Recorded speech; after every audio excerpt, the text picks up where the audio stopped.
Day 11. Robert Kennedy would one day write that on the 11th day of the Cuban Missile Crisis, he felt that this cup was not going to pass, and that a direct military confrontation between the two great military powers was inevitable. Both hawks and doves sensed that our combination of limited force and diplomatic efforts had been unsuccessful. If the Russians continued to be adamant and continued to build up their missile strength, military force would be the only alternative.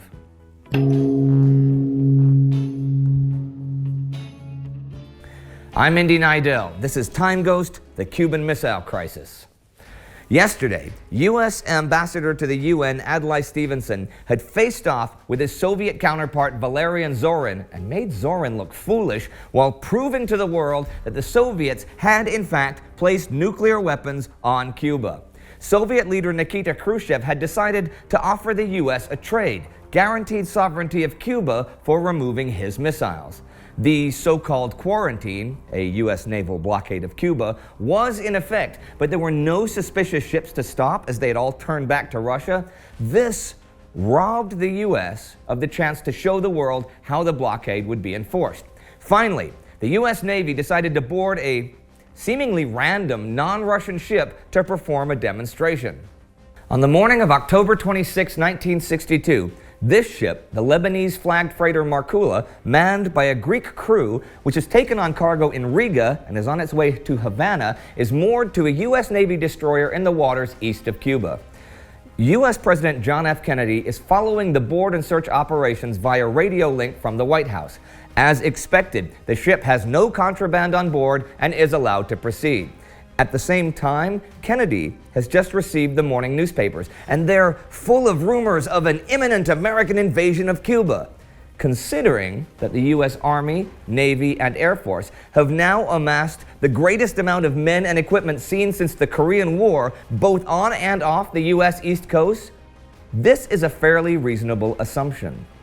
The letter from Khrushchev, a long one, offering the trade has not yet arrived. Khrushchev has other problems on this crisp Moscow morning as well. His ally in Cuba, Fidel Castro, is getting very nervous. Yesterday evening, Castro held a passionate public speech in Havana promising to shoot down any Yankee spy planes that fly over the island. Now that's already not great for Khrushchev, but it gets even worse when he reads Castro's Armageddon letter. It says, "If the imperialists invade Cuba with the aim of occupying it, the dangers of their aggressive policy are so great that after such an invasion, the Soviet Union must never allow circumstances in which the imperialists could carry out a nuclear first strike against it. I tell you this because I believe that the imperialists' aggressiveness makes them extremely dangerous. However harsh and terrible the solution, there would be no other."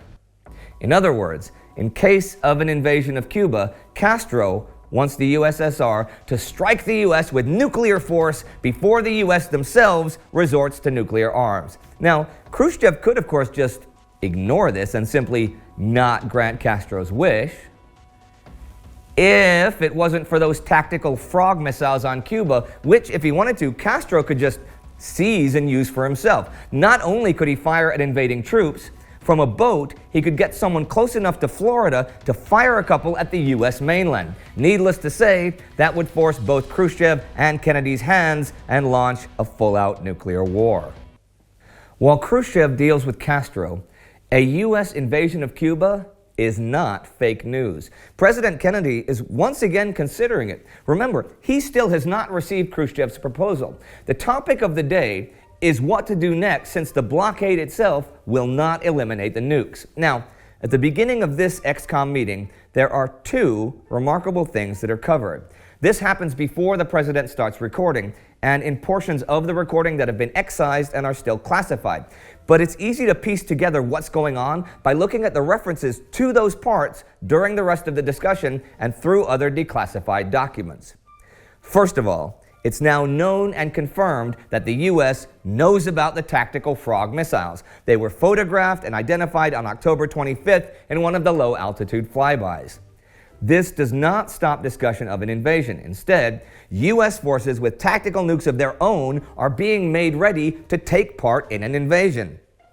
Second, Director McCone of the CIA now distances himself from a CIA operation to send small groups of Cuban exiles as sabotage crews to Cuba to take out the missiles and assassinate Castro. Remember that on day one, we mentioned that Attorney General Robert Kennedy had been made the unofficial chairman of Operation Mongoose, the secret sabotage operation to disrupt Cuba and possibly eliminate Castro. Well, it turns out that ever since the first day of the crisis, McCone and Bobby Kennedy have been adapting these plans as an alternative to invasion to end the crisis. Now McCone doesn't want to proceed for fear of failing and getting the blame for another CIA-led debacle like the Bay of Pigs invasion. So, on the advice of National Security Advisor McGeorge Bundy, it becomes part of the post-invasion plans instead.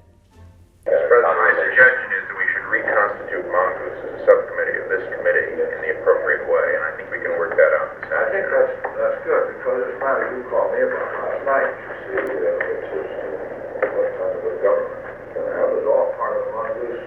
Yes, I called Mr. McCone last night, and I called Mr. Martin, and I thought we ought to be making a crash program on if the problem becomes in one of invasion, what kind of people, how many Cubans we'll have, what will be the civil government arrangements. These are very important matters.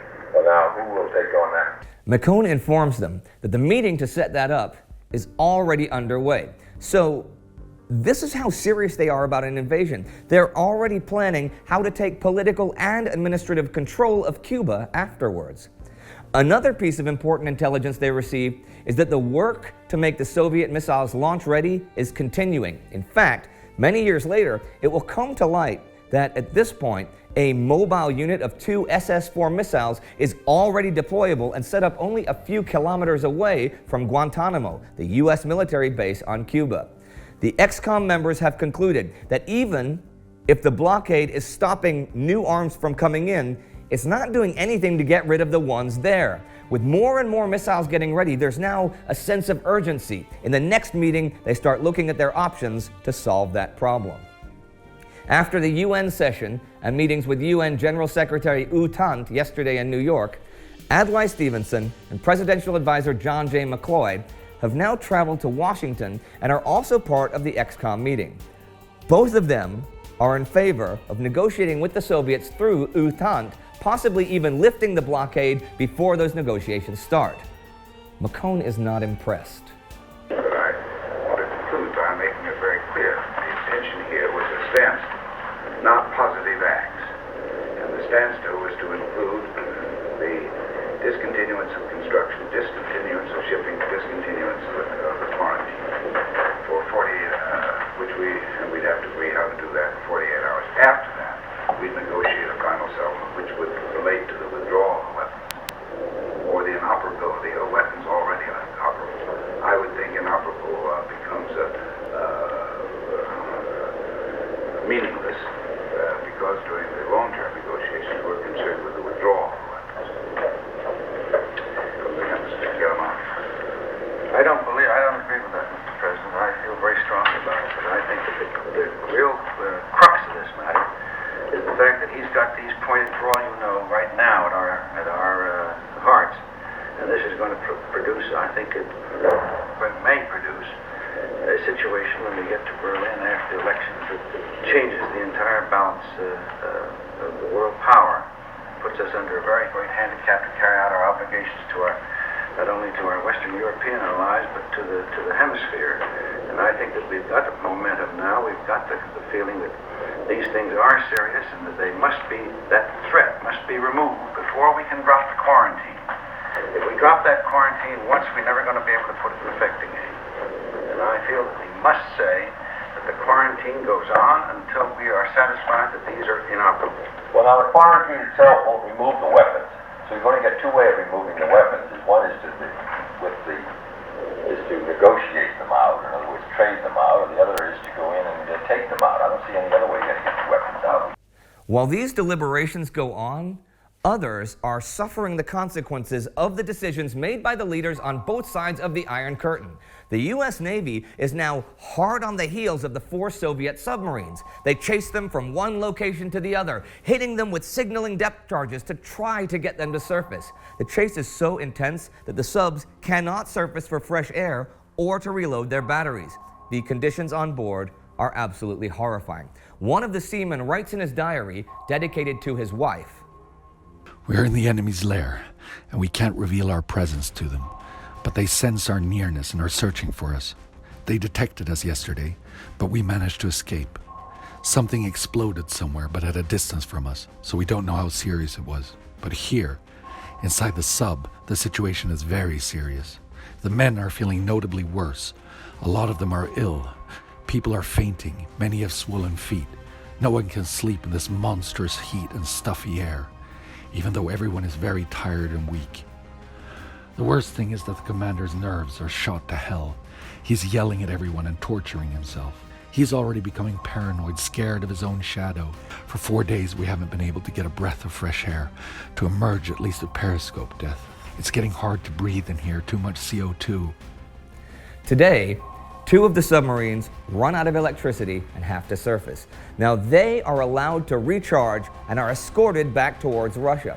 The other 2, the B-36 and B-59, are still submerged and evading the U.S. Navy. By now, they have lost all contact with the outer world, most significantly with Central Command in Moscow.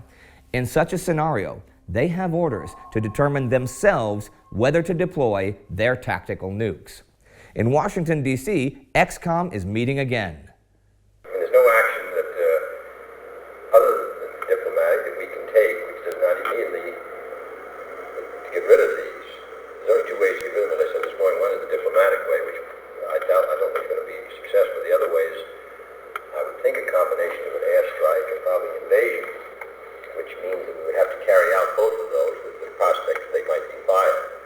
Now, let's be very clear about one thing here.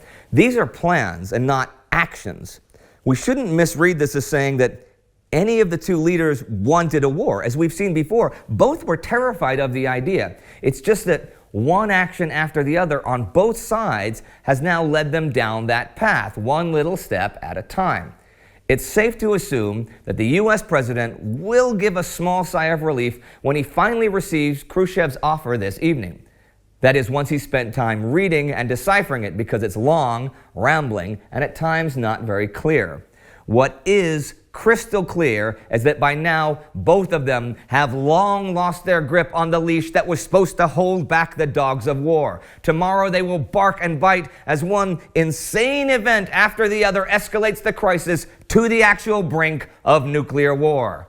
See you then on day 12. If you want to hear more from the diary of the Submariner, Spartacus has recorded it for you, and it's right here. Do not forget to subscribe, and please support us on Patreon so that we can make more awesome history. Good night, and good luck.